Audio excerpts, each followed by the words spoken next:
पूरा तालियां नहीं बजा पा रहे तो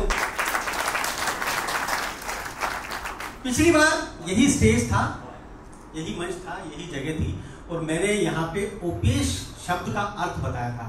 शायद याद हो किसी को। ओपेश शब्द का अर्थ अगर आप गूगल पे ढूंढेंगे तो ओपेश शब्द का अर्थ होता है सहयोग। जी हाँ, सबसे बड़ा योग सहयोग। कल योगा डे था, सबसे बड़ा योग सहयोग। और ओपेश जी अगर आप बिजनेस करने में, बिजनेस को एक्सप्लोर करने में, आपके सपनों को पंख लगाने में अगर सहयोग करते हैं तो इससे बड़ा कोई योग नहीं है, इससे बड़ा कोई सहयोग नहीं है।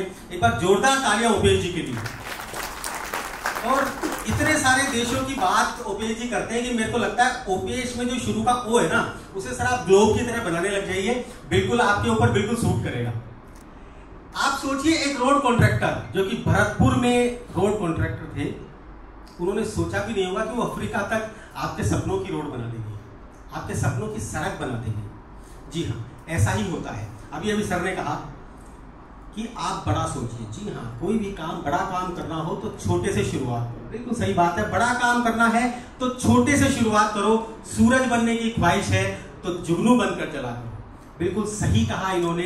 आप मर्सिडीज की बात कीजिए, क्योंकि सबसे बड़ा जो मोटिवेशन है वो शब्द है जब कोई आपको ये कहता है कि आप नहीं कर पाओगे, जब कोई आपको कहता है कि नहीं ये तुम्हारे बस की बात नहीं है, जब कोई आपको कहता है कि तेरे से नहीं हो पाएगा। जी हाँ, सबसे बड़ा जो मोटिवेशन है वो है अपमान के वो शब्द जो आपको किसी ने कहे और आपने उनको सीढ़ी बना ली और सीढ़ी बनाकर अफ्रीका पहुंच गए और वहां जाकर आपने अपने पंख फैला लिए। मैं आपको एक छोटी सी बात यहीं से शुरू करना चाहता हूं। ओपेश जी की और मेरी जो मुलाकात हुई वो ओपेश फाउंडेशन के जरिए हुई। जब ये एक स्कूल में दीपावली से जस्ट पहले इनका फोन आया कि हम आपके स्कूल में, मेरी एक स्कूल है जिसमें बहुत ही गरीब बच्चे पढ़ते हैं, बहुत ऐसे बच्चे जिन्हें हम निःशुल्क शिक्षा देते हैं। इनका फोन आया कुलदीप जी के थ्रू कि हम इन बच्चों के साथ दीपावली मनाना चाहते हैं। देखिए इस तरह से कनेक्शंस बनते हैं। और ये मेरे पास आए। सबसे पहली मुलाकात मेरी उनकी वहीं हुई जब ये उन बच्चों को टिफिन बांट रहे थे, कॉपीज बांट रहे थे, चॉकलेट्स बांट रहे थे। उस समय इनसे बात हुई और जब इनका विजन मैंने सुना तो मैंने सिर्फ एक छोटी सी रिक्वेस्ट इनसे की और वो रिक्वेस्ट ये थी कि सर, मेरे देश का जो किसान है वो खेत में खून पसीना बहाता है।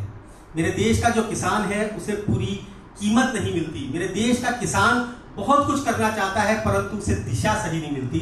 मुझे क्या करना चाहिए? 1 और 2 मीटिंग सिर्फ हुई और तीसरी मीटिंग में ओपेश जी ने कहा, अगर तुम्हारे देश के किसान, अगर तुम्हारा युवा किसान कोई ऐसा प्रोडक्ट बनाता है जो विदेशों में जरूरत है तो उन किसानों को मैं रास्ता दिखाऊंगा, उन किसानों को मैं उनके प्रोडक्ट्स को बाहर पहुंचाऊंगा। और वाकई में हम लोगों ने एक सीरीज शुरुआत की जिसका कि एक छोटा सा एग्जांपल अभी इस कार्यक्रम के बाद आप देखेंगे। राम सा द एग्रीवेंचर पिच हमने स्टार्ट किया और उसमें कम से कम 12 किसानों ने पार्टिसिपेट किया।